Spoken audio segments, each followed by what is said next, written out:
අයිබෝවන් කියලා පිළිගන්නවා ෆිසික්ස් මාස්ටර් YouTube channel එකට. මම චානක හෙට්ටිආරච්චි. අපි අදත් අලුත් වීඩියෝ එකක් කරන් තමයි බලාපොරොත්තු වෙන්නේ. එතකොට අපි අද කරන්න හදන්නේ මම කලින් ඉලෙක්ට්‍රොනික්ස් පාඩමේ දියෝඩ කොටසේ ෂෝට් නෝට් එකයි මෙමරි මැප් එකයි කොහොමද අපි හදාගන්නේ කියලා දුන්නා. හරි. එතකොට මම අද කරන්නේ ඉලෙක්ට්‍රොනික්ස් වල ට්‍රාන්සිස්ටර් කොටස. හරි. ට්‍රාන්සිස්ටර් කොටසේ ෂෝට් නෝට් එකයි මෙමරි මැප් එකයි කොහොමද හදාගන්නේ කියලා අපි අද කතා කරමු. හරි. ඊට කලින් දැන් මම පාඩම් 7ක මේ 7 වෙනි පාඩම තමයි ෂෝට් නෝට් හා මෙමරි මැප් කතා කරනවා. ඒතර මම කලින් ගුරුත්ව ක්ෂේත්‍ර, විද්‍යුත් ක්ෂේත්‍ර, චුම්බක ක්ෂේත්‍ර, පදාර්ථයේ යාන්ත්‍රික ගුණ, පදාර්ථයේ විකිරණ, ධාරා විද්‍යුතය, දැන් ඉලෙක්ට්‍රොනික්ස්. මෙන්න මේ පාඩම් 7 ෂෝට් නෝට් හා මෙමරි මැප් හදාගන්නේ කොහොමද කියලා දුන්නා සම්පූර්ණයෙන්ම. දැන් කලින් මේ වීඩියෝ බැලුවේ නැත්නම් අද වීඩියෝ එක බලන්න කලින් මේ පාඩම් ටිකත් බලලා මේ පාඩම් ටිකත් ගොඩ දමාගෙන අද වීඩියෝ එකත් බලන්න. ඊට කලින් යනවා දැන් මම අද කරන්නේ ට්‍රාන්සිස්ටර් කොටසනේ. මම කලින් දියෝඩ කොටස කරා. ඒ වීඩියෝ එක බලලා නැත්නම් ඒ වීඩියෝ එකත් බලලා අද වීඩියෝ එක බලන්න. එතකොට ඒක ඉගෙනගෙන ඕන අපි මේ ට්‍රාන්සිස්ටර් ඉගෙන ගන්න. ඒකෙදී අපි ඩයෝඩ් ඉගෙන ගන්න ඕනේ. ඩියෝඩ් ඉගෙන ගන්න. ඒකේ දේවලුත් මේ ට්‍රාන්සිස්ටර් එකට වැදගත් වෙනවා. හරි. ඊළඟට අපි ට්‍රාන්සිස්ටර් පටන් ගන්න කලින් කියන්න ඕන මගේ ෆිසික්ස් මාස්ටර් YouTube channel එක තාමත් subscribe කරේ නැත්නම් පහළ තියෙන රතු පාට subscribe button එක click කරලා ඒකම තියෙන bell icon එකක් click කරලා තියාගන්න. ඒතර මම අලුත් වීඩියෝ එකක් දාපු ගමන් ඒකේ notification එක බලා ගන්න පුළුවන්. මගේ channel එක subscribe කරයි කියලා කාටවත් පාඩුවක් නම් වෙන්නේ නැහැ. අනිවාර්යෙන් මේ short note හා memory map කියන එක ගොඩක් අපිට වැදගත් වෙනවා. ඒ කියන්නේ අපිට ලේසියෙන්ම පාඩමක් මතක තියාගන්න. ලොකු වෙලාවක් යන්නේ නැතුව අපි සාමාන්‍ය මාස 2-3 ඉගෙන ගන්න පාඩමක් මේ පැය 2-3 කියලා දෙනවා. ඒතකොට ඒක ගොඩක් අපිට වැදගත් වෙනවා. හරි. ඊළඟට වීඩියෝ බලලා හොඳ නම් ලයික් කරන්න, කමෙන්ට් කරන්න, යාළුවන්ටත් බලන්න, ෂෙයා කරන්න. හරි. එහෙනම් අපි වැඩි කතා කරන්නේ නැතුව අද කොටස කරමු. ඒතකොට අද කරන්නේ ට්‍රාන්සිස්ටර් කොටස. ට්‍රාන්සිස්ටර්. හරි. ට්‍රාන්සිස්ටර් කොටස ගත්තොත් එහෙම මේකේ කොටස් දෙකක් විදිහට අපි කතා කරනවා. ට්‍රාන්සිස්ටර් වර්ග දෙකක්. එකක් තමයි BJT. හරි මම කියන BJT කියන්නේ මොකද්ද? ඊළඟට FET. හරි. BJT, FET කියලා ට්‍රාන්සිස්ටර් වර්ග දෙකක් ගැන කතා කරමු. BJT කියන්නේ ද්විද්‍රව ට්‍රාන්සිස්ටර් වලට, FET කියන්නේ ඒකද්‍රව ට්‍රාන්සිස්ටර්. ඒතර BJT, FET අපි මුලින්ම BJT ගැන කතා කරමු. FET ගැන අපි පස්සේ කතා කරමු. හරි. BJT ට්‍රාන්සිස්ටර් කියන්නේ ද්විද්‍රවනේ. ඒතර ද්විද්‍රව ට්‍රාන්සිස්ටර් කියන්නේ ද්‍රව දෙකක් තියෙනවා. දැන් මම ඩයෝඩයක් හදාගන්න අපිට PN සංදියක් ඕන උනානේ. ඒතර PN සංදි දෙකක් භාවිතා කරලා තමයි මේ BJT ට්‍රාන්සිස්ටර් නිර්මාණය කරන්නේ. ඒතකොට ඒකද්‍රව කියන්නේ ඒතර PN සංදි එකයි තියෙන්නේ. හරි. ඒතකොට මේ BJT කියන එක අපිට කොටස් දෙකකට බෙදනවා. NPN ට්‍රාන්සිස්ටරය, PNP ට්‍රාන්සිස්ටරය කියලා. FET කියන එකත් කොටස් දෙකකට යනවා. JFET අනිත් එක MOSFET කියලා. එතකොට JFET එකයි MOSFET එකයි කියලා මේ FET කියන එකත් කොටස් දෙකකට යනවා. හරි. එතකොට මේකෙත් අපි දෙකකට බෙදනවා. N channel කියලා එකක්, අනිත් එක P channel කියලා. N channel, P channel. මේකෙත් කොටස් දෙකකට බෙදනවා. N channel, P channel කියලා. අපි මේ MOSFET එක ගැන මේ FET වලදී MOSFET එක ගැන අපිට කතා කරන්න නැහැ. අපිට කතා කරන්න තියෙන්නේ මේ JFET එක විතරයි. දැන් JFET එක, N channel එකයි, P channel එකයි කතා කරන්න තියෙනවා. හරි. ඔය ටික කතා කරනවා. මේ MOSFET එක ගැන කතා කරන්න නැහැ. එතකොට ඉස්සරලාම අපි BJT ද්විද්‍රව ට්‍රාන්සිස්ටරෙන් පටන් අරගෙන FET වලට යනවා. හරි. එතකොට NPN ට්‍රාන්සිස්ටරය, PNP ට්‍රාන්සිස්ටරය. හරි. දැන් අපි බලමු මේ NPN ට්‍රාන්සිස්ටරය කියන්නේ මොකද්ද? PNP ට්‍රාන්සිස්ටරය කියන්නේ මොකද්ද කියලා. හරි. NPN ට්‍රාන්සිස්ටරය කියන්නේ මෙහෙම. N වර්ගයේ අර්ධ සන්නායක දෙකක් අතරට. හරි. මේ N වර්ගයේ අර්ධ සන්නායක දෙකක් අතරට කුඩා තුනි P වර්ගයේ අර්ධ සන්නායකයක් යොදාගෙන හදන එකට තමයි අපි NPN ට්‍රාන්සිස්ටරය කියන්නේ. එතකොට PNP කියන්නේ P වර්ගයේ අර්ධ සන්නායක දෙකක් අතරට තුනි N වර්ගයේ අර්ධ සන්නායක කොටසක් යොදාගෙන හදන ට්‍රාන්සිස්ටරය කියනවා අපි PNP ට්‍රාන්සිස්ටරය කියලා. හරි. මේ ටික මේක ගැන අපි NPN එකයි PNP එකයි ගැන වෙනම කතා කරමු. ඉස්සරහට එඩි කතා කරමු. BJT දීර්ඝ ට්‍රාන්සිස්ටරේ BJT කියන එක කොටස් දෙකයි. NPN ට්‍රාන්සිස්ටරය PNP ට්‍රාන්සිස්ටරය. මම කිව්වා NPN ට්‍රාන්සිස්ටරය කියන්නේ N වර්ගයේ අර්ධ සන්නායක දෙකක් අතරට තුනී P වර්ගයේ එකක් පිහිටවනවා. දාලා තමයි මේ NPN ට්‍රාන්සිස්ටරය හදන්නේ. හරි මෙන්න මේ වගේ. මේ N වර්ගයේ අර්ධ සන්නායක දෙකක් අතරට තුනී P වර්ගයේ එකක් දැම්මා. මෙතන PNP කියන්නේ P වර්ගයේ අර්ධ සන්නායක දෙකක් අතරට තුනී N වර්ගයේ අර්ධ සන්නායක කොටසක් දානවා. ඒතර මෙන්න P වර්ගයේ අර්ධ සන්නායක දෙකක් අතරට තුනී N වර්ගයේ අර්ධ සන්නායක කොටසක් දැම්මා. හරි. ඒතර මෙතන අර්ධ තුනක් එනවා. මෙන්න අර්ධ තුන. මෙන්න view එක මේක තමයි view එක. හරි. ඒතර මේකේ අපි කොටස් තුනක්. ඒ කියන්නේ මේ පාද නම් කරනවා. පාද තුනක් නම් කරනවා. ඒතර මෙතන අපි නම් කරනවා මැද එක B පාදම සංග්‍රාහකය විමෝචකය. එතකොට B කියන්නේ පාදම සංග්‍රාහකය විමෝචකය. එතකොට මේකේ B කියන්නේ පාදම C කියන්නේ සංග්‍රාහකය E කියන්නේ විමෝචකය. හරි.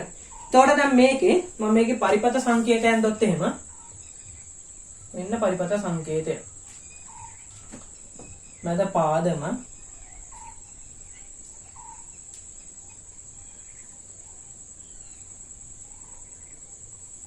සංග්‍රාහකය විමෝචකය. හරි. අපි මේකේ මෙන්න මේ සංග්‍රාහකය පැත්තට මෙන්න මේ පැත්තට E තලයක් දානවා. එතකොට මේ සංග්‍රහ B E සංදිය පෙර නැඹුරුයි කියලා පෙන්නන තමයි මේ E තලය දාන්නේ. එතකොට මේකේ මැද පාදම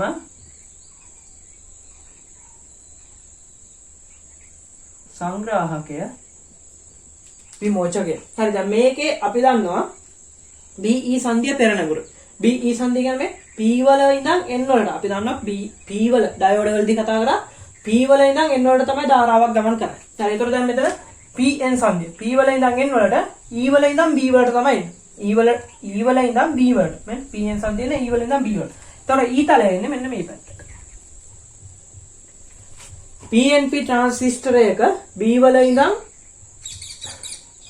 PNP ට්‍රාන්සිස්ටරයක E වල ඉඳන් B වලට E තලය වදින්නේ. E තලයේ දිශාව වෙන්නේ E වල ඉඳන් B වලට. NPN ට්‍රාන්සිස්ටරයක B වල ඉඳන් E වලට තමයි E තලය වදින්නේ. හරි. ඔය මේ දෙකේ වෙනස. එතකොට මෙතන N වර්ගයේ අර්ධ සන්නායක දෙකක් අතර තුනී P වර්ගය. මෙතන P වර්ගයේ අර්ධ සන්නායක දෙකක් අතරට තුනී N වර්ගය. හරි. එතකොට තුනී N වර්ගයක් භාවිත තුනී P වර්ගයක්. අපි සාමාන්‍ය මේ BJT වලදී ගොඩක්ම කතා කරන්නේ NPN ට්‍රාන්සිස්ටරය ගැන. ඒතර NPN ට්‍රාන්සිස්ටරය දැන් මේ තුනී P වර්ගයන්නේ. ඒතර තුනී P වර්ගයක් කියන්නේ ඒකේ මාත්‍රණය අඩුයි. එතකොට දැන් මේකේ මාත්‍රණය ගත්තොත් එහෙම C වල දැන් B වල තමයි අඩුම. B වල ගොඩක් අඩුයි අනිත් දෙකට වඩා. තුනී කොටසන්නේ. ඊළඟට C වලට වඩා E වල වැඩි. මාත්‍රණ මට්ටම E වල වැඩි ඊට වඩා C වල අඩුයි. මේ දෙකටම වඩා B වල ගොඩක් අඩුයි. හරි.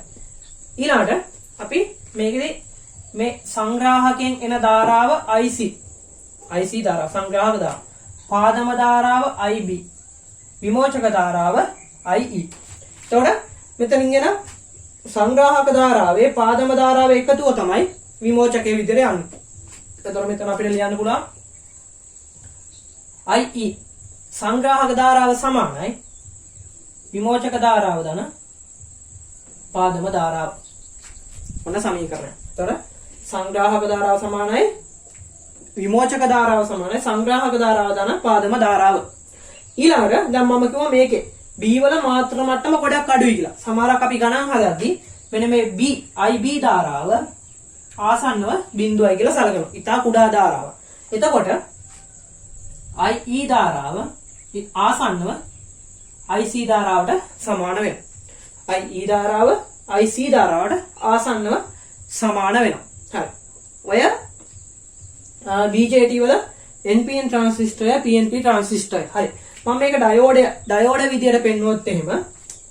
ඩයෝඩ් ආකාරයෙන් පෙන්වුවොත් එහෙම දැන් මේ පැත්ත පෙරනැඹුරු. මෙන්න මේ විදිහට. මේ පැත්තට ධාරාවක් යනවා. ඒතර BE සංදිය මෙතන B මෙතන E. ඊළඟට CB ගත්තොත් එහෙම CB ගත්තොත් මේ NP. එතකොට ඒකේ එන්නේ මෙන්න මේ විදිහට. මේ ඩයෝඩ දෙකක් ආකාරයෙන් පෙන්වනවා C. දොර BE මේ පැත්තට BC මේ පැත්තට වෙන ඩයෝඩ දෙකකින් පෙන්වුවොත්. හරි ඊළඟ මේක පෙන්වුවොත් එහෙම මේකේ PN සංදිය මේ පැත්තටනේ. ධාරාව මේ පැත්තට. මෙතන ඉර කැල්ල.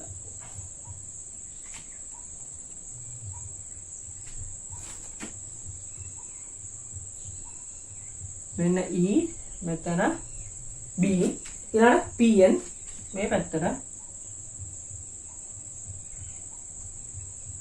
මෙන්න C අග්‍රය.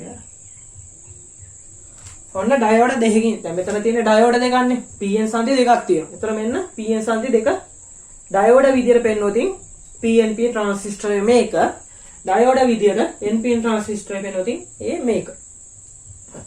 ඒකේ අපිට ලොකු දෙයක් නැහැ මෙතන තියෙන්නේ. මේ PN සංදිය තියෙන්නේ කොහාටද කියලා බලලා මේක පෙරනඹුරු වෙන්න පුළුවන් කොහාටද කියලා කියන මේ පරිපතය අඳින්න තියෙන්නේ.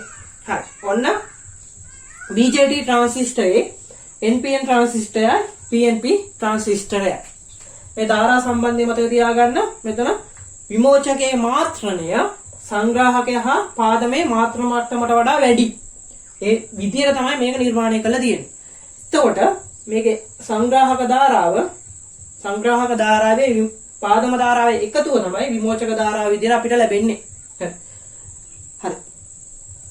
ඔය ටිකත් අපි හොඳට මතක තියාගෙන ඊළඟට අපි මේ ट्रांजिस्टरය පරිපතගත කරන්න පුළුවන් ආකාර තුනක් තියෙනවා. පොදු පාදම, පොදු සංග්‍රාහක, පොදු විමෝචක කියලා. අපි ඊළඟට ඒක ගැන කතා කරමු. පොදු පාදම කියන්නේ පාදම පොදුයි. පොදු සංග්‍රාහක, පොදු විමෝචක. ତර මේ පොදු විමෝචක අවස්ථාව තමයි අපි පරිපතවල භාවිතා කරන්නේ. මේ දෙක ගැන පොඩ්ඩක් දැනගෙන හිටියනම් හරි. තර පොදු පාදමේදී පාදම පොදු කරනවා. මෙන්න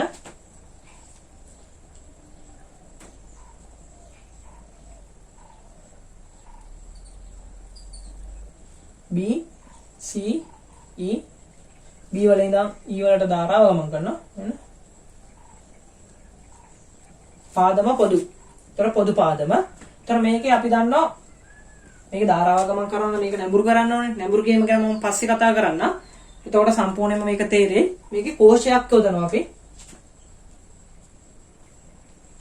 මෙතනින් මෙහාට IC ධාරාවක් යන්න ඕන. මෙතනින් මෙහාට IB ධාරාව යන්න ඕන. මෙතනින් මෙහාට IE ධාරාව ගමන් කරන්න ඕන. එතකොට මෙහෙන් මෙහාට ධාරාවක් ගමන් කරනවා මෙන්න කෝෂයක් යොදනවා. මෙතනට කෝෂ දෙකක් යොදනවා.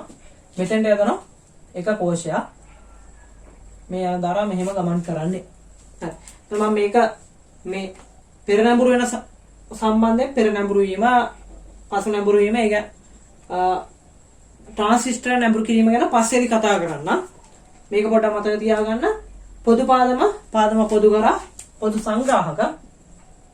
සංග්‍රාහකය පොදු කරා. එතකොට සංග්‍රාහකයේ C මෙතෙන්ට එනවා. E B මෙන්න පොදු සංග්‍රාහක. එතකොට සංග්‍රාහක ධාරාව IC මෙතන යනවා. IB මෙතන යනවා. මේ දෙක එකතුව IE මෙතන යනවා. එතකොට මෙතෙන්දී මෙතෙන්ට මේ පැත්තට කෝෂයක් දානවා. මේකේ මේ පැත්තට කෝෂ දෙකක් වෙනවා. ඔන්න පොදු සංග්‍රාහක. ඊළඟට පොදු විමෝචක. මේ අවස්ථාව තමයි අපි ගොඩක් ගණන් වලදී භාවිතා කරන්නේ. E C B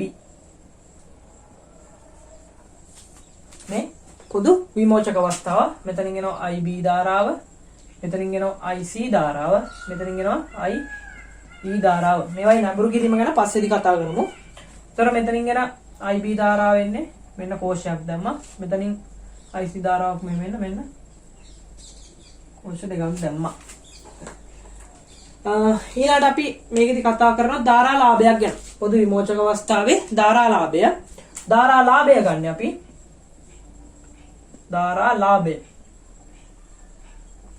ධාරාලාභය ගන්නේ සංග්‍රාහක ධාරාව බෙදනවා පාදම ධාරාවෙන්. සංග්‍රාහක ධාරාව පාදම ධාරාවෙන් බෙදනවා. සංග්‍රාහක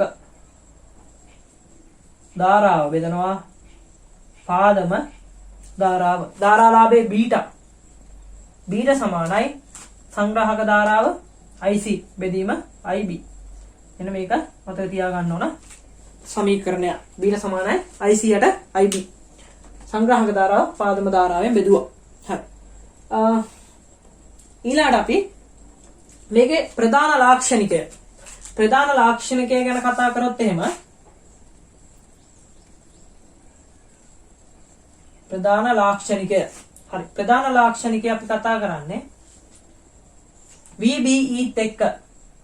VBE පාදම විමෝචක වෝල්ටීයතාවය. VBE එක්ක IB ධාරාව.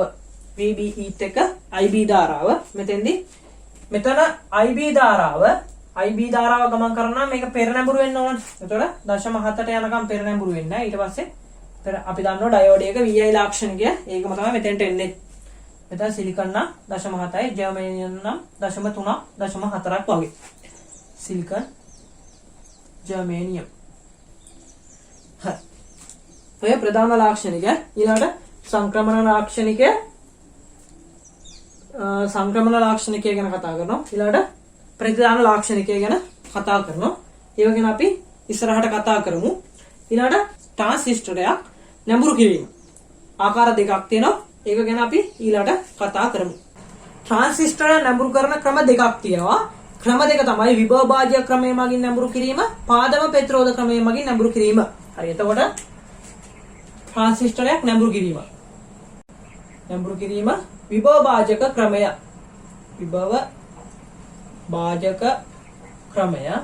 අනිත් එක තමයි පාදම ප්‍රතිරෝධ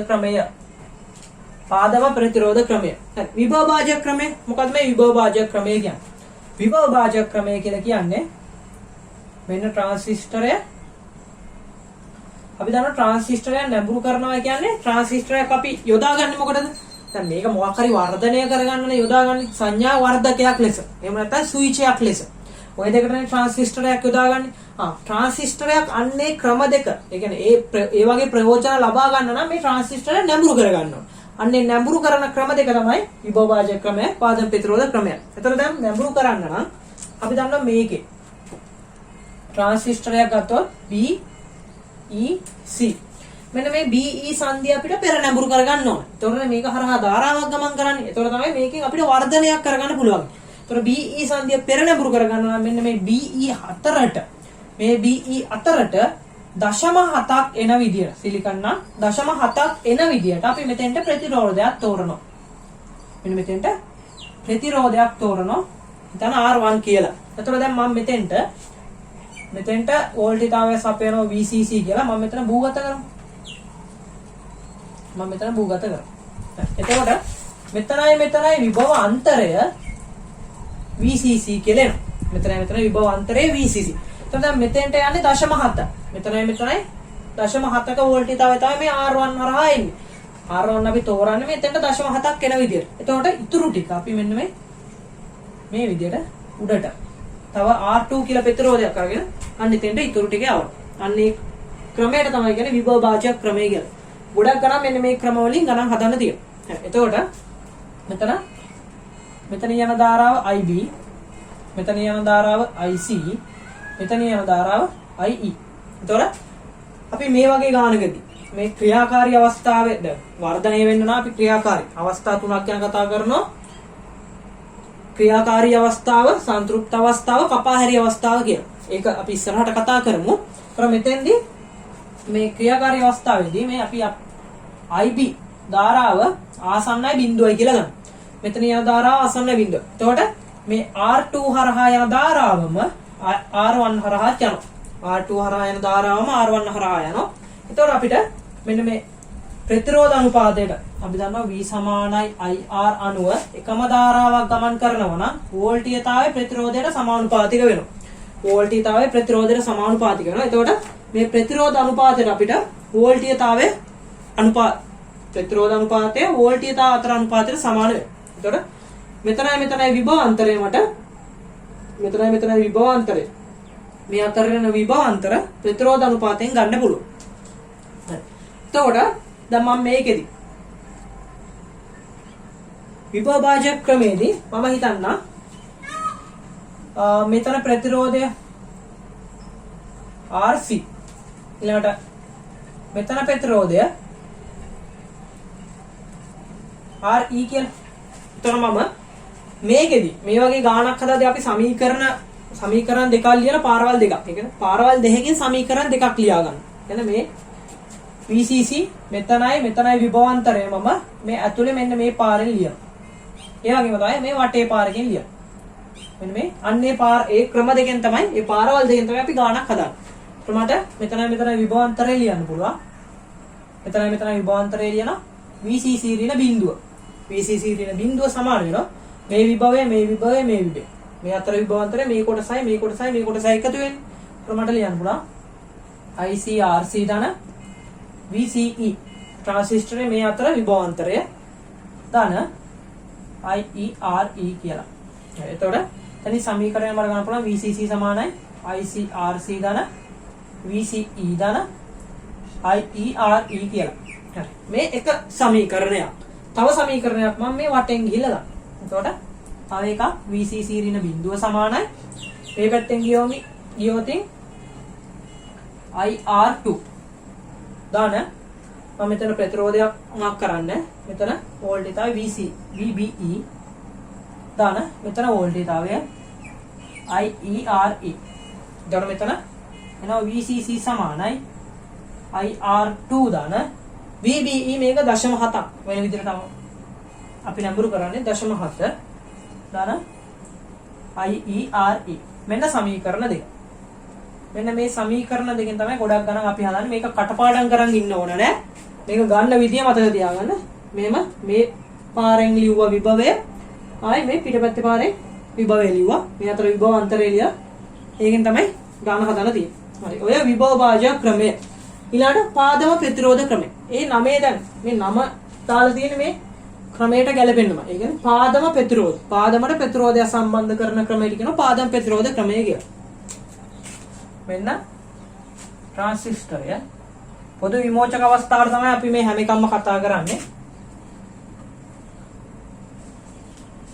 BEC මෙන්න පාදමට ප්‍රතිරෝධයක් සම්බන්ධ කරලා RB කියලා හිතමු. පාදමට ප්‍රතිරෝධයක් සම්බන්ධ කරලා මේ අතරට BE අතරට 0.7ක් එන විදියට නඹුරු කරන එකට කියනවා අපි නඹුරු කරන ක්‍රමයට කියනවා අපි පාදම ප්‍රතිරෝධ ක්‍රමය කියලා. එතකොට මෙතන VCC මෙතන භූගත කරා. මෙතන ප්‍රතිරෝධය RC මෙතන යන ධාරාව IC. මෙතන යන ධාරාව IB. මේක ඊළාට මේකෙත් අපි මේ පැත්තෙන් විභවය ලියනවා මේ වටෙන් විභවය ලියනවා. එතකොට VCC ඍණ බිඳුව මෙතනයි විභවාන්තරය මේ මාර්ගයෙන් ලිව්වොත් එහෙම බිඳුව සමානයි ICRC ධන VCE ධන මෙතන විභවයක් මෙතන ප්‍රතිරෝධයක් දැම්මේ නැහැ. එහෙනම් එතන විභවයක් නැහැ. ඔන්න පළවෙනි සමීකරණය VCC සමානයි ICRC ධන VCE. තොර මෙතෙන්ට ප්‍රතිරෝධයක් දැම්මොත් ඒකේ විභවයත් මෙතෙන්ට එකතු කරගන්න ඕන. ඊළාට වටෙන් ලිව්වොත් එහෙම VCC ඍණ බිඳුව සමානයි IBRB ධන මේ අතර විභවය VBE. එතනින් එනවා VCC සමානයි IBRB ධන 0.7යි කියලා. ඔන්න ඊළඟ සමීකරණය. ඔන්න ඔය සමීකරණ දෙකෙන් තමයි මේ වගේ ගාණක් හදන්නේ. කොහොම හරි සමීකරණ මතක තියාගන්න නෙමෙයි කියන්නේ මේක ගන්න විදිය. මතක තියාගන්න මෙන්න මේ මාර්ගයෙන් වෝල්ටේජතාවය ලිව්වා. මේ මාර්ගයෙන් වෝල්ටීතාවලිය මෙතනයි විතරයි. ඔන්න ක්‍රම දෙක විභවභාජක ක්‍රමය, පාදම ප්‍රතිරෝධ ක්‍රමය. ඔය ක්‍රම දෙක හොඳට මතක තියාගන්න ඕන. අනිවාර්යෙන් විභාගෙදී ප්‍රශ්නයක් ඔය ක්‍රම දෙකෙන් අහනවා. එතකොට ඔය ක්‍රම දෙකෙන් පස්සේ අපි කතා කරන්නේ සංක්‍රමණ ලාක්ෂණිකය ගැන. එහෙනම් සංක්‍රමණීය ලාක්ෂණිකය ඊට පස්සේ අවස්ථා තුනක් ගැන මම කතා කරන්නේ. කපාහැරි අවස්ථාව, සන්තුෂ්ත අවස්ථාව, ක්‍රියාකාරී අවස්ථාව කියලා. මේ අවස්ථා තුනත් අපි ඉස්සරහට කතා කරමු. හරි. පොදු විමෝචක අවස්ථාවේ සංක්‍රමණික ලාක්ෂණිකය ගැන. සංක්‍රමණික ලක්ෂණ. මොකද මේ සංක්‍රමණික ලාක්ෂණිකය කියන්නේ? දැන් අපි දන්නවා වෙන ට්‍රාන්සිස්ටරය. ට්‍රාන්සිස්ටර් පොදු විමෝචක අවස්ථාව. මෙතන B E C. සංක්‍රමණික ලක්ෂණය කියන්නේ මේ IB IC අතර සම්බන්ධය. IB හා IC අතර සම්බන්ධය තමයි සංක්‍රමණික ලක්ෂණය. මේ IB ධාරාව IC වාට සංක්‍රමණය වෙනවා. අන්න ඒකට තමයි අපි කියන්නේ සංක්‍රමණික ලාක්ෂණිකය කියන්නේ. සංක්‍රමණික ලාක්ෂණිකය IB එක්ක IC. ඒතර සංක්‍රමණික ලාක්ෂණය මෙන්න මේ වගේ හැඩයක් තමයි එන්නේ. මම කියන්නම් මොකද මේ වගේ හැඩයක් එන්නේ කියලා. හරි. මේකේ අවස්ථා තුනක් තියෙනවා. මේ අවස්ථාවට අපි කියනවා සන්තුෂ්ත අවස්ථාව කියලා. සන්තුෂ්තයි. මේ අවස්ථාවට කියනවා ක්‍රියාකාරී අවස්ථාව කියලා. ක්‍රියාකාරී අවස්ථාව. මේ අවස්ථාවට කියනවා කපාහැරි කියලා. කපාහැරි අවස්ථාව. හරි. කපාහැරි අවස්ථාව.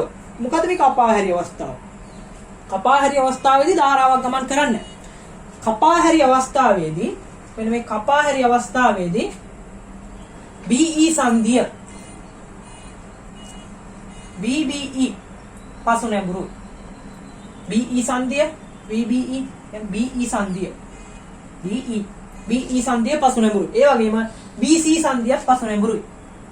BC සංධිය පසු නැඹුරුයි කපාහැරි අවස්ථාවේදී. ඒතර කපාහැරි අවස්ථාවේ ධාරාවක් ගමන් කරන්නේ ට්‍රාන්සිස්ටරේ හරහා. ඒතර ධාරාවක් ගමන් කරන්නේ නැහැ කියන්නේ IB ධාරාව බිඳුව. දැන් මේව පසු නැඹුරු කියන්නේ ධාරාවක් ගමන් කරන්න විදියක් නැහැ. IB ධාරාව බිඳුවයි. IB බිඳුවයි. IB බිඳුව නම් අපි දන්නවා IC ධාරාවක් නැහැ. ඒතකොට IC ධාරාව බිඳුවයි. IC ධාරාවක් නැහැ කියන්නේ IE ධාරාවත් බිඳුවයි. IE ධාරාව බිඳුවයි. එතකොට ට්‍රාන්සිස්ටරය හරහා දැන් IC ධාරාව, IB ධාරාව, IE ධාරාව බිඳුව නම් අපි මෙතෙන්ට සපයන වෝල්ටීයතාවය, මෙතෙන්ට සපයන VCC වෝල්ටීයතාවය ට්‍රාන්සිස්ටරය හරහා වෝල්ටීයතාවයට සමාන වෙනවා. ඒ කියන්නේ VCC සමානයි VCE වෙනවා. VCC VCE ට සමාන වෙනවා කපාහැරි අවස්ථාවේදී. ඒ ප්‍රතිරෝධ හරහා වෝල්ටීයතාවයක් ක්‍රියා කරන්නේ නැහැ කියන්නේ සපයන වෝල්ටීයතාව සම්පූර්ණයෙන්ම ට්‍රාන්සිස්ටරය හරහා ක්‍රියා කරනවා. ඊළඟට ක්‍රියාකාරී අවස්ථාව. ක්‍රියාකාරී අවස්ථාව තමයි ට්‍රාන්සිස්ටරයක අපි ප්‍රයෝජනයට ගන්න. ක්‍රියාකාරී අවස්ථාවේදී තමයි වෝල්ටීයතාව වර්ධනය වෙන්නේ. හරි. එතකොට ක්‍රියාකාරී අවස්ථාවේදී IB ධාරාව සමානුපාතික වෙනවා IC ධාරාවට. IB ධාරාව IC ධාරාවට සමානුපාතික වෙනවා. එතකොට අපි දන්නවා B ට සමානයි IC බෙදීම IB. ක්‍රියාකාරී අවස්ථාවට B ට සමානයි IC බෙදීම IB යොදා ගන්න පුළුවන්. හරි. ඒ වගේම තමයි අර මම කිව්වා සමීකරණ මේ පැත්තෙන් ලියලා සමීකරණ මේ පැත්තෙන් ලියලා සමීකරණ ක්‍රියාකාරී අවස්ථාවේදී අපිට භාවිතා කරන්න පුළුවන්. හරි. IB සමානුපාතිකයි එතන IB සමානුපාතිකයි IC B ට සමානයි IC බෙදීම IB වෙනවා. මම පස්සේදී කියලා දෙන්නම් මෙතෙන්දි තව එකක් එනවා අර්ධ වෝල්ටීයතා නියමය කියලා. ඒ කියන්නේ විකෘතියකින් තොර ප්‍රතිදානය ලබා ගන්න නම් මොකද්ද වෙන්න ඕනි කියලා. එතකොට VCE කියන එක VCC බෙදීම දෙකක් වෙනවා. ඔය ක්‍රියාකාරී අවස්ථාවේදී. සන්තුෂ්ත අවස්ථාවේදී සන්තුෂ්ත වෙනවයි කියන්නේ මේකේ යන්න පුළුවන් IC ට යන්න පුළුවන් උපරිම ධාරාවක් තියෙනවා. අන්නේ උපරිම ධාරාවට යන අවස්ථාවට වෙනවා අපි සන්තුෂ්ත වෙනවා. සන්තුෂ්ත අවස්ථාවේදී මේකේ IC ධාරාවට අපි කියන IC set කියලා. IC set උපරිම ධාරාව IC ධාරාව IC set. හරි. එතකොට මෙන්න මේ කපාහැරි අවස්ථාවේ සන්තුෂ්ත අවස්ථාව තමයි ට්‍රාන්සිස්ටර් එක ස්විච් එකක් ලෙස මාරුවට ක්‍රියා කරන්නේ. ධාරාව බිඳුව වෙනවා උපරිම වෙනවා. බිඳුව වෙනවා උපරිම වෙනවා. වර්ධනය කරන්නේ ක්‍රියාකාරී අවස්ථාවේ. ධාරාව වර්ධකයක් ලෙස ක්‍රියා කරන්නේ ක්‍රියාකාරී අවස්ථාව. ස්විච් එකක් ලෙස කපාහැරි අවස්ථාවේ සන්තුෂ්ත අවස්ථාවේ තමයි භාවිතා කරන්නේ. හරි. අපි බලමු සන්තුෂ්ත අවස්ථාවේදී මොකද්ද වෙන්නේ කියලා. සන්තුෂ්ත වෙනවයි කියන්නේ ට්‍රාන්සිස්ටරේ යන්න පුළුවන් IC ධාරාව උපරිම වෙනවා. ඒතර IC සැට් වෙනවා. IC ධාරාව උපරිම වෙනවයි කියන්නේ IC ධාරාව උපරිම වෙනවා කියන්නේ මෙතන RC ප්‍රතිරෝධය IC RC ගුණිතය උපරිම වෙනවා. IC RC ගුණිතය උපරිම වෙනවා. එතකොට ඒක හරහා තමයි වෝල්ටීයතාවය තියාගන්න. ලොකු වෝල්ටීයතාවය. එතකොට VCC ආසන්නව සමාන වෙනවා. VCC ආසන්නව සමාන වෙනවා IC RC ට. එතකොට ට්‍රාන්සිස්ටරය මෙන්න මේ CE VCE ට්‍රාන්සිස්ටර් හරහා වෝල්ටීයතාවය බිඳුවට යනවා. VCE ආසන්නව අපි බිඳුවයි කියලා සලකනවා නැත්නම් 0.2. බිඳුව හෝ 0.2. බිඳුව හෝ 0.2යි කියලා සලකනවා සංතෘප්ත අවස්ථාවේදී. එතකොට සමහරක් ගණන් සංතෘප්ත වෙනවයි කියලා දීලා ගණන් හදන්න තියෙනවා. ක්‍රියාකාරී අවස්ථාවේ භාවිත කරලා ගණන් හදන්න තියෙනවා. සමහරක් වෙලාවට ක්‍රියාකාරී අවස්ථාවේ සංතෘප්ත අවස්ථාවේ කවලම දෙනවා. එතකොට ගණන් හදන්න කොහොමද කියලා මම පස්සේදී ගාණකින්ම කියලා දෙන්නම්. ඊළඟ කපාහැරි අවස්ථාවේදී මතක තියාගන්න ඕන VCC VCE ට සමානයි ධාරාවල් බිඳුවයි. හරි. ඔන්නව තමයි ට්‍රාන්සිස්ටරයේ ක්‍රියාකාර ඒ කියන්නේ පොදු විමෝචක අවස්ථාවේ සංක්‍රමණීය ලාක්ෂණිකය. පොදු විමෝචක අවස්ථාවේ සංක්‍රමණික ලාක්ෂණිකය. ඒතර කපාහැරි ක්‍රියාකාරී සංතෘප්ත. මේ තුන මතක තියාගත්තා හරි. ඒ වගේම තමයි මේකේ මෙන්න මේ මෙතන BE සංදිය බාධක වෝල්ටීයතාවය කපාහැරි අවස්ථාවේදී ඔය VBE කියන එක VBE මේ අතර වෝල්ටීයතාවය බාධක වෝල්ටීයතාවයට වඩා අඩුයි. බාධක වෝල්ටීයතාවයට අඩුයි කපාහැරි අවස්ථාවේදී. ක්‍රියාකාරී අවස්ථාවේදී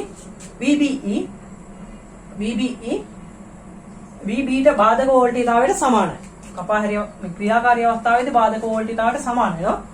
සංතෘප්ත අවස්ථාවේදී VBE කියන එක බාධක වෝල්ටීයතාවයට වඩා වැඩි. මෙතන 0.4ට වඩා වැඩි වෝල්ටීයතාවයක් ආවම තමයි සංතෘප්ත වෙන්නේ. මෙන්න මේ අවස්ථා ටික මතක තියාගත්තා නම් කපාහැරි ක්‍රියාකාරී සංතෘප්ත. මේ තුන මතක තියාගත්තා නම් ට්‍රාන්සිස්ටර් ගාන කොට දාගන්න පුළුවන්. හරි. එහෙනම් අපි ඊළඟට අර්ධ වෝල්ටීයතා නියමයයි ප්‍රතිදාන ලාක්ෂණිකය ගැන කතා කරමු. අර්ධ වෝල්ටීයතා නියමයෙන් කියන්නේ විකෘතියකින් තොර ප්‍රතිදානයක් ලබා ගැනීමට VCE කියන එක VCC බෙදීම දෙකක් වෙන්න ඕන කියන එක. VCC බෙදීම දෙකක් වෙන්න ඕන. අර්ධ වෝල්ටීයතා නියමය. මේකෙදි කියන්නේ ට්‍රාන්සිස්ටරයක් කරහා වෝල්ටීයතාවය VCE කියන එක VCC බෙදීම දෙකක් වෙන්න ඕන කියන. මේක තමයි අර්ධ වෝල්ටීයතා නියමය කියන්නේ. ඒ විකෘතියකින් තොර ප්‍රතිදානයක් ලබා ගන්න. විකෘතියකින් තොර උපරිම ප්‍රතිදානයක් ලබා ගැනීමට VCE කියන එක VCC බෙදීම දෙකක් වෙන්න ඕන කියලා කියන්නේ. හරි. ඊළඟට අපි කතා කරමු ප්‍රතිදාන ලාක්ෂණිකය ගැන. ප්‍රතිදාන ලාක්ෂණිකය. හරි. ප්‍රතිදාන ලාක්ෂණිකය අපි නිර්මාණය කරන්නේ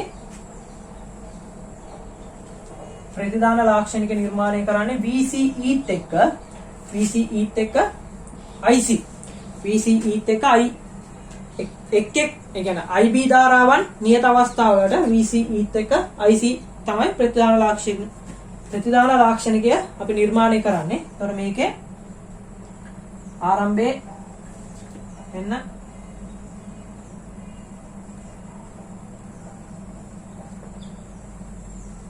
මේ උපරිම ධාරාවට අපි කියනවා IC set. මේ දෙන්නේ IB බිඳුවයි IB 10 මයික්‍රෝඇම්පියර් ප්‍රමාණය IB 20 මයික්‍රෝඇම්පියර් ප්‍රමාණය IB 30 මයික්‍රෝඇම්පියර් ප්‍රමාණය IB 40 මයික්‍රෝඇම්පියර්. එතකොට මේක මෙන්න මේ කොටසට කියනවා අපි කපාහැරි අවස්ථාව. එතන මේ ටිකට කියනවා අපි සංතෘප්ත අවස්ථාව. මේ ටිකට දෙනවා ක්‍රියාකාරී. මේ ටික ක්‍රියාකාරී අවස්ථාව, කපාහැරි අවස්ථාව, මේ ටික සංතෘප්ත අවස්ථාව. හරි. එතකොට මේකෙදී ප්‍රතිදාන ලාක්ෂණික නිර්මාණය කරන්නේ VCEත් එක්ක IC. මම මෙතන බාර රේඛාව කියලා එකක් ගැන කතා කරනවා. බාර රේඛාව කියන්නේ මෙන්න මේ VCE කියන එක. ඒ කියන්නේ අපි දන්නවා IC බිඳුවක් වෙනකොට. මෙන්න මේ IC බිඳුවක් වෙනකොට ඒ උපරිම අවස්ථාවේදී මේක VCE කියන එක VCC ට සමානයි. ඒ වගේම VCE බිඳුවක් වෙනකොට VCE බිඳුවයි කියන්නේ උපරිම අවස්ථාව. IC set. මෙන්න මෙන්න මේ VCC හා IC සෙට් යා කරාම මෙන්න මේ රේඛාවට කියනවා අපි බාර රේඛාව කියලා. මේක බාර රේඛාව. බාර රේඛාව. ඒ වගේම තමයි අර්ධ වෝල්ටීයතා නියමයට අනුව VCE VCC බෙදීම දෙකක් වෙන අවස්ථාව තියෙනවා. VCC බෙදීම දෙකක් වෙන අවස්ථාව. අන්න ඒ අවස්ථාවට අදාළ ලක්ෂයට කියනවා අපි නිවාත ලක්ෂය කියලා. මේ ලක්ෂය නිවාත ලක්ෂය. නිවාත ලක්ෂය. ඒතර බාර රේඛාව මේ රේඛාවට කියනවා අපි බාර රේඛාව. මෙතන ලක්ෂයට කියනවා නිවාත ලක්ෂය කියලා. බාර රේඛාව සමීකරණයක් විදිහට ගත්තොත් අපි ලියනවා VCC සමානයි IC RC ධන VCE සමීකරණය දන්නවනේ. මේ ट्रांसिस्टरය කරා විභවාන්තරය මෙතන මේ අතර විභවාන්තරය VCE මෙතන IC RC ගුණිතය තමයි VCC ට සමාන VCC ට සමාන වෙන්නේ. මේකේ IC උක්ත කරාම IC සමානයි VCC ඍණ VCE බෙදීම RC. එතන මට ප්‍රස්ථාරයන් දෙන්න ඕනේ VCE ත් එක්ක IC නේ. එතන මම IC සමානයි ඍණ 1යට RC වතාවක් VCE ධන VCC බෙදීම RC. මෙතන එනවා y සමානයි ඍණ mx ධන c ආකාරයේ ප්‍රස්ථාරය. වෙන්න මේ ප්‍රස්ථාරය ඍණානුක්‍රමණය ධනාන්තක් ආකාරයේ ප්‍රස්ථාරයක් තමයි මේ බාර රේඛාවට එන්නේ. මේ බාර රේඛාවේ සමීකරණය. බාර රේඛාවේ සමීකරණය. හරි. එහෙනම් ප්‍රතිදාන ලාක්ෂණිකය ගැන කතා කරා. බාර රේඛාව නිවාත ලක්ෂ්‍ය ඒ ටික කතා කරා. ඔන්න ඔය ටික තමයි ට්‍රාන්සිස්ටර් වල අපිට කතා කරන්න තියෙන්නේ. හරි. ට්‍රාන්සිස්ටර් වල මේ ටික කතා කරන්න තියෙන්නේ. ඊළඟට අපි ට්‍රාන්සිස්ටර් වල මෙමරි මැප් එක කොහොමද හදාගන්නේ කියලා කතා කරමු. හරි. ඒතකොට ට්‍රාන්සිස්ටර් වල ෂෝට් නෝට් එක අපි නිර්මාණය කරා. ඊළඟට මෙමරි මැප් එක කොහොමද හදාගන්නේ කියලා කතා කරමු. අපි මුලින්ම කතා කරා ට්‍රාන්සිස්ටර් වර්ග දෙකයි. NPN ට්‍රාන්සිස්ටරය PNP ට්‍රාන්සිස්ටරය. හරි. මුලින්ම අපි NPN ට්‍රාන්සිස්ටරය PNP ට්‍රාන්සිස්ටරය ගැන කතා කරා. හරි. එතකොට NPN ට්‍රාන්සිස්ටරය කියන්නේ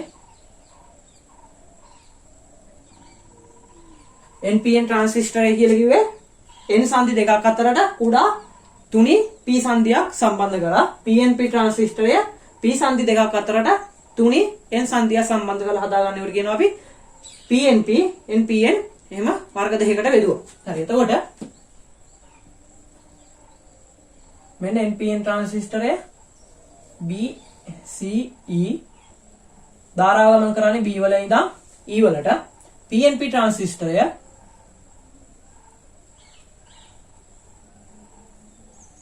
C B E E වල ඉඳන් B වලට තමයි ධාරාව ගමන් කරන්නේ. ඒතර මෙතනින් අපි IB පාදම ධාරාව, IC සංග්‍රාහක ධාරාව, IE විමෝචක ධාරාව කියලා ලකුණු කරා. එතකොට IE ධාරාව IE සමාන වෙනවා කිව්වා IC ධන IB ට. එතකොට මෙතන විමෝචකය පාදමටයි සංග්‍රාහකයටයි සාපේක්ෂව වැඩි මාත්‍රණයකින් මාත්‍රණය කරනවා කියලා කිව්වා. IB ධාරාව ආසන්නයි බිඳුවයි කියලා සලකනවා. ඊට කුඩා ගයක් තියෙන්නේ. එතකොට IE තමයි වැඩිම ධාරාව. ඊළාට IC ඊළාට IB.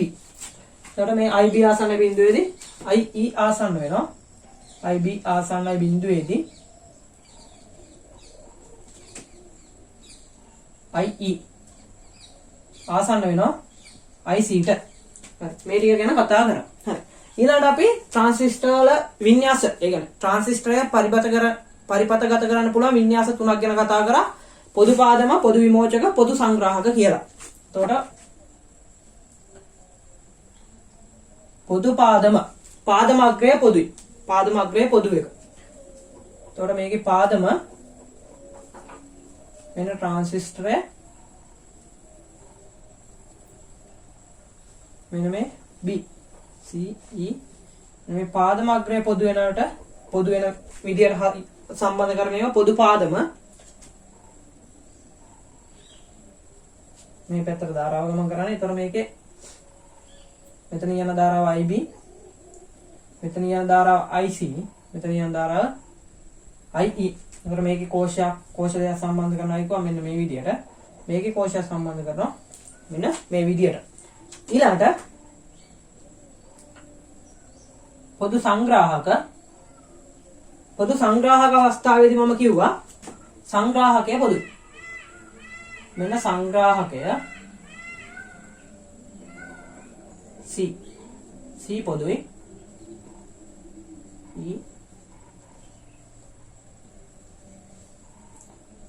B. තර මෙතන B වලින් ඉඳන් E වලට මෙහාට ධාරාව ගමන් කරා. මෙතන යන ධාරාව IE, මෙතනින් යන ධාරාව IC, මෙතන යන ධාරාව IB. තර මෙතන කෝෂයක් මේ විදියට, මේකේ කෝෂ දෙක මේ විදියට සම්බන්ධ කරනවායි කියලා කිව්වා. ඊළඟ එක තමයි පොදු විමෝචක. මේ පොදු විමෝචක අවස්ථාව තමයි අපි සාමාන්‍යයෙන් ගණන් හදද්දී භාවිතා කරන්නේ. පොදු විමෝචක අවස්ථාව, විමෝචකය පොදුයි. E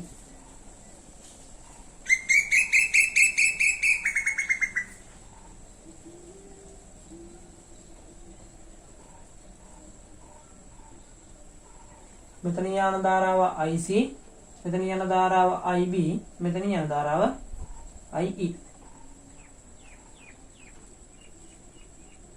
මෙන්න මේ විදිහට කෝෂ දාන්න. හරි. ඔය ටික කතා කරලා අපි ඊළඟට කතා කරා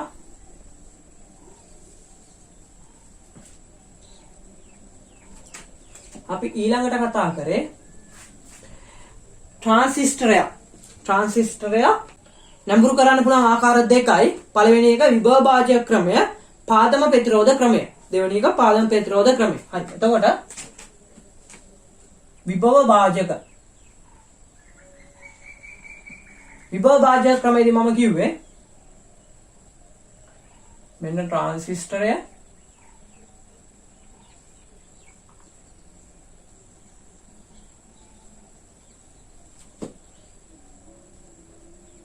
මේක නැඹුරු වෙන විදියට මෙන්න මෙතනට ප්‍රතිරෝධ දෙකක් සම්බන්ධ කරනවා. මේ අතරට 0.7ක් එන විදියට BE සංදිය පෙර නැඹුරු වෙන විදියට මෙතනට 0.7ක් එන විදියට මෙතන ප්‍රතිරෝධයක් සම්බන්ධ කරනවා R1 R2. එතකොට මෙතන යන ධාරාව IB කියන එක ආසන්නයි බිඳුවයි කියලා සලකලා මෙතනින් එන සම්පූර්ණ ධාරාවම මෙතන යනවායි කියලා සලකලා තමයි අපි මේ පොදු විමෝචක අවස්ථාවේ භාවිතා කරන්නේ. එතකොට මෙතන ප්‍රතිරෝධය මම හිතන්නම් RC, මෙතන යන ධාරාව IC, මෙතන ප්‍රතිරෝධය RE, මෙතන යන ධාරාව IE. මම මෙතන ගන්නවා VCC, මෙතන භූගත කරලායි කියලා හිතමු.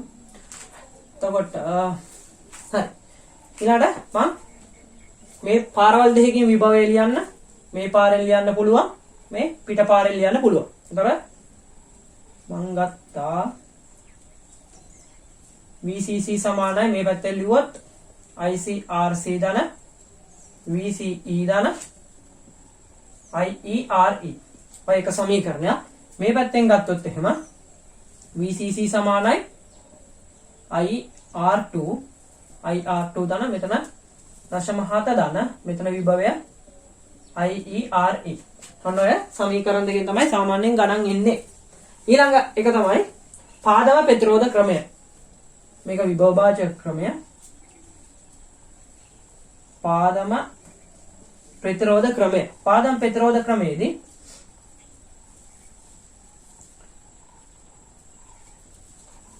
මෙන්න පරිපතය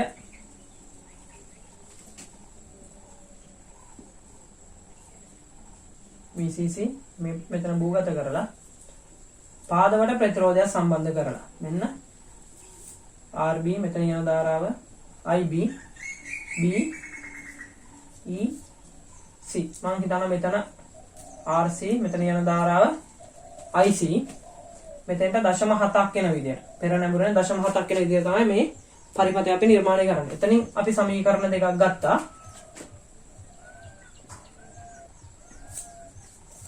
VCC සමානයි ICRC ධන VCE.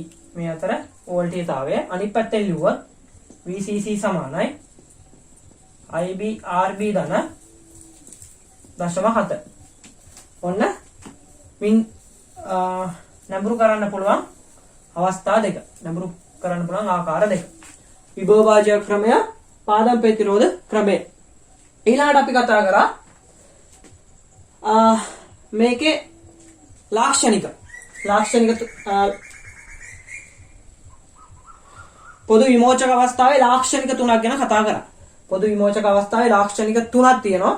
ප්‍රධාන ලාක්ෂණිකය, සංක්‍රමණ ලාක්ෂණිකය, ප්‍රතිදාන ලාක්ෂණිකය. හරි. එතකොට එතෙන්දී අපි කතා කරා ඉස්සර වෙලාම ප්‍රධාන ලාක්ෂණිකය. ප්‍රධාන ලාක්ෂණිකය මම කතා කරේ VBE. BE සංදියේ නේ BE සංදියේ වෝල්ටේජතාවයත් එක්ක IB ධාරාව. IB ධාරාව.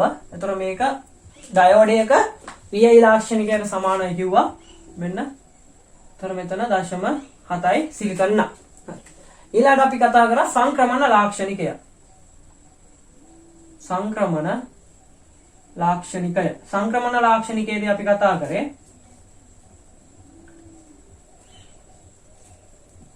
IB ධාරාව සමග IC ධාරාව. IB ධාරාව සමග IC ධාරාව. ඒතර මෙතෙන්දී මෙන්න මේ වගේ සම්බන්ධයක් තමයි ආවේ. ඒතර මෙතන උපරිම ධාරාවට අපි කිව්වා IC උපරිම ධාරාව, IC සංතෘප්ත ධාරාව, IC සැට් කියලා. එතකොට මේ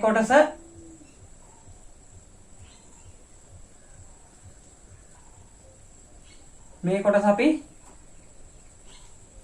කපා හැරි අවස්ථාව මෙතන ක්‍රියාකාරී, මෙතන සංතෘප්ත. ඔන්න අවස්ථා තුන කපා හැරි, ක්‍රියාකාරී, සංතෘප්ත. ඊළඟ එක අපි කතා කරා ප්‍රතිදාන ලාක්ෂණිකය.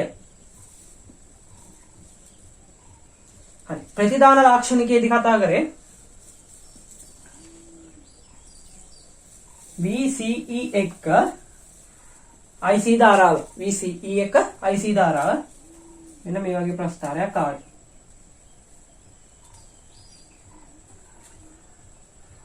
තර මෙතන උපරිම ධාරාවට IC සැට්. සංතෘප්ත ධාරාව. මේ කොටස අපි කතා කරා කපා හැරි.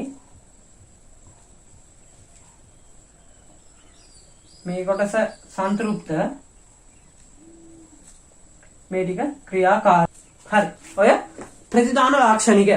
ඊළඟට අපි කතා කරා අර්ධ වෝල්ටීයතා නියමය ගැන. අර්ධ වෝල්ටීයතා නියමයෙන් කිව්වේ විකෘතියකින් තොර ප්‍රතිදානයක් ලබා ගැනීමට, විකෘතියකින් තොර උපරිම ප්‍රතිදානයක් ලබා ගැනීමට VCE කියන එක VCC බෙදීම දෙකක් වෙන්න ඕන කියලා කිව්වා. VCE VCC බෙදීම දෙකක් වෙන්න ඕන කියලා කිව්වා. අපි ඊළඟට කතා කරා බාර රේඛාව ගැනයි, නිවාත ලක්ෂ්‍ය ගැන. බාර රේඛාවේ සමීකරණය අපි ගත්තා. බාර රේඛාවේ සමීකරණය ගත්තේ IC RC ධන VCE සමානයි VCC. මේ VCC අතර වෝල්ටේජතාවය VC. එතකොට මෙතන VCE උක්ත කරාම IC උක්ත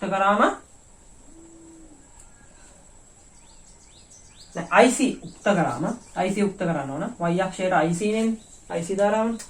එතකොට IC උක්ත කරා වෙනවා IC සමානයි ඍණ 1යට RC. ඍණ 1යට RC වතාවක් VCE ධන VCC බෙදීම RC කියලා. ඔන්න බාර රේඛාවේ සමීකරණය. IC සමානයි ඍණ 1යට RC වතාවක් VCE ධන VCC බෙදීම RC කියලා. ඔය බාර රේඛාවේ සමීකරණය. බාර රේඛාවේ සමීකරණය. හරි. එතකොට මම මේකේ බාර රේඛාව ඇන්දොත් මෙතන VCC, මෙතන IC උපරිම ධාරාව. එතන මෙන්න මේ VCC හා IC උපරිම ධාරාව, මෙන්න මේ රේඛාව තමයි බාර රේඛාව කියලා කියන්නේ.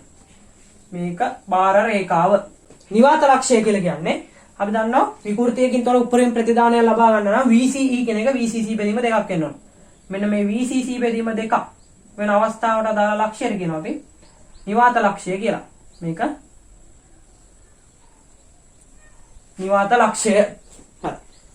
ඔන්න ඔය ටික තමයි අපි ට්‍රාන්සිස්ටර් වල කතා කරේ. එතකොට මෙතන සම්පූර්ණ ට්‍රාන්සිස්ටර් කොටසේ ෂෝට් නෝට් එකේ මෙමරි මැප් එක තියෙනවා. එතකොට මේ ටිකෙන් අපිට ට්‍රාන්සිස්ටර් MCQ එක කොට දාගන්න පුළුවන්. ඒ වගේම රචනා ප්‍රශ්නයට අදාළ ටිකක් මෙතනින්ම කොට දාගන්න පුළුවන්. හරි. එහෙනම් අපි ඉලෙක්ට්‍රොනික්ස් වල ට්‍රාන්සිස්ටර් කොටස කරා. හරි. මේකේ පොඩි කොටසක් තියෙනවා තව ශේෂ්ත්‍රාචරණ ට්‍රාන්සිස්ටරය ගැන. මම ඒක ඊළඟ වීඩියෝ එකෙන් කරනවා. ශේෂ්ත්‍රාචරණ ට්‍රාන්සිස්ටරය වෙනම මම කතා කරන්නම්. හරි. එහෙනම් අපි ඉලෙක්ට්‍රොනික්ස් පාඩමේ ට්‍රාන්සිස්ටර් කොටසේ ෂෝට් නෝට් එක මෙමරි මැප් එක හදන විදිය දැන් කරා. ඊළඟට කියන්න ඕන මගේ ෆිසික්ස් මාස්ටර් YouTube channel එක තාමත් subscribe කරේ නැත්නම් පහළ තියෙන රතු පාට subscribe button එක click කරලා ඒකම තියෙන bell icon එක click කරලා තියාගන්න. එතකොට මම අලුත් වීඩියෝ එකක් දාපු ගමන් ඒකේ notification එක බලා ගන්න පුළුවන්. හරි. ඊළඟට මගේ ඔය දැන් මේ 7 වෙනි පාඩම තමයි මම කරන්නේ ෂෝට් නෝට් හා මෙමරි මැප්. එතකොට මගේ කලින් වීඩියෝ ඒ කියන්නේ පාඩම් 6 බැලුවේ නැත්නම් ඒවත් බලලා ඒ පාඩම් ටික කොට දාගන්න. එහෙනම් අලුත් වීඩියෝ එකක් සමගින් නැවත හමු වෙන බලාපොරොත්තු වෙන්නේ ඔබට සුබ දවසක් කියලා ප්‍රාර්ථනා කරනවා.